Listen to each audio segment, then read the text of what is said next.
I guess the most secure feeling I have is knowing that I will not have to be that superintendent or school administrator that has to phone any parent in the future at Hilton Public Schools and let them know that their child did not or is not going to make it home due to the situation that occurred today. On August 31st, 2015, Terry Shaw realized a lifelong dream. Mr. Shaw, the superintendent of Hilton School District in Hilton, Oklahoma, secured the safety of students in his elementary school when 7 tote international ballistic storm shelters were completed in Hilton Elementary School. I'm responsible for about 540 students, and I have about 75 employees. As superintendent, when you're responsible for that many kids and you can't control the weather, it's very comforting to know that we have something in place for the safety of our students and the safety of my faculty, that if in case of an emergency, that they have somewhere to go, they have somewhere safe to go. Well, the hardest thing to do is to prioritize your budget, and all school budgets are tight, but every decision that we make as a superintendent has the best interests of the students in heart. And if you really want to get to the heart of what's best for students, is their safety. And that is ultimately our responsibility in any situation at any time. So our job is to make sure that they are safe and they are secure. And we have to prioritize that. And that's basically what we've done here. Living in Tornado Alley here in central Oklahoma, I mean, it's something you worry about every spring. I mean, you dread that day, you dread those phone calls, you dread when the storm clock goes off, that it could be us. And knowing that you have that unsecure feeling of where do we go? How do we get them all down into the basement? How do we get them into the hall? Is that going to be good enough? That sense of insecurity is now partially gone because we have the security that we need now, and the kids are going to be safe. We have a safe place to go in case someone has a gun on campus, and that's a feeling that you never want to be faced with, and you don't really know what to do. You go through the drills and you hope what you do and what you have in place works when you are hiding in the classroom or when you're trying to put kids in closets.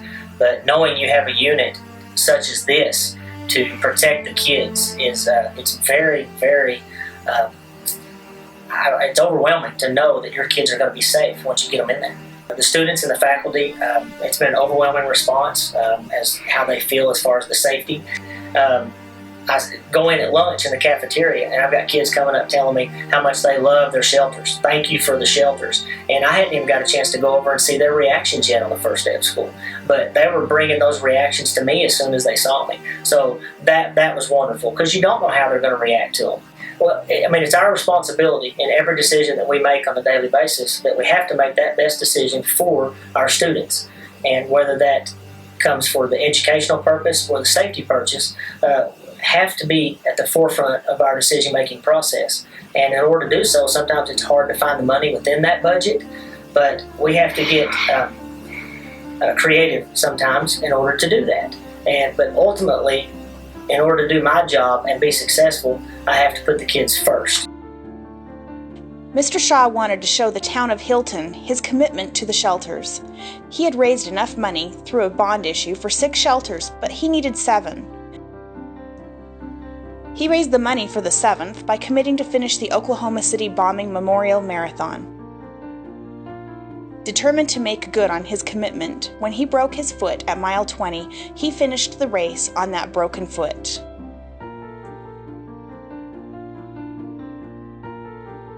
The peace of mind that this gives me as superintendent for my students is unbelievable. Knowing that when my elementary students come to school, the most precious students that I have at that age, when they come to school and we have a situation, whether it be an intruder, whether it be a tornado, that my students are going to be safe. That sense of security is beyond belief.